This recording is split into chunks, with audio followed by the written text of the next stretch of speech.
Mga master, isa sa mga provisions na inihanda ni Senator Win Gatchalian doon sa kanyang bill para sa pag-amend sa Magna Carta for Teachers ay ito pong protection from out-of-pocket expenses.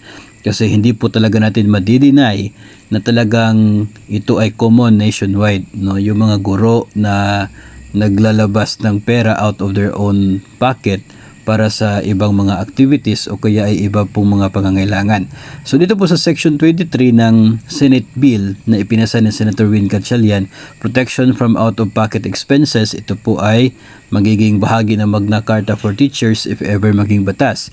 No teacher shall be required to pay out of their personal finances for materials, facilities, services, or any other objects or activities necessary and related to the performance of their duties. Okay? So malinaw po 'yun, no? Basta kay related to the performance of their duties, hindi talaga pwede na i-require si teachers na gumastos out of their own personal finances.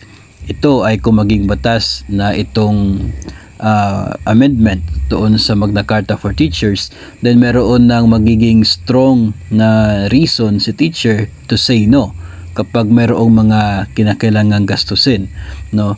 Ang sa atin lang, pwede naman pong nag-i-exist no any orders or something like that right now.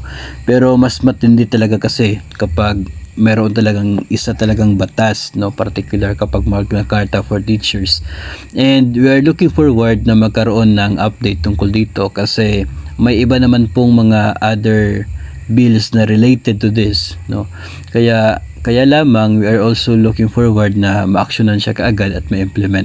Right now, bago pa po ang Senate bill na ito, kaya pending pa po siya, kaya hindi pa po tayo makapagbigay ng estimate as to kailan siya maging implemented kasi nga napakalayo pa na magiging journey ng bill na ito. Sa ngayon ay atin lamang pong pinapaabot sa inyo to inform us o to inform you all na mayroon ganitong nangyayari, mayroong plano na ganitong mangyayari for the teachers, and I know na suportado po ninyo ito, and kaya nga we will look forward na magiging batas talaga ito. But right now, nakapending pa po siya, nasa kamay pa po ito ng ating mga mambabatas as to kailan siya magiging part ng kanila pong schedule para mapag-usapan at para hopefully ma-approve at maging batas. So that is one of the provisions under doon sa amendment ng Magna Carta for Teachers, isa pong bill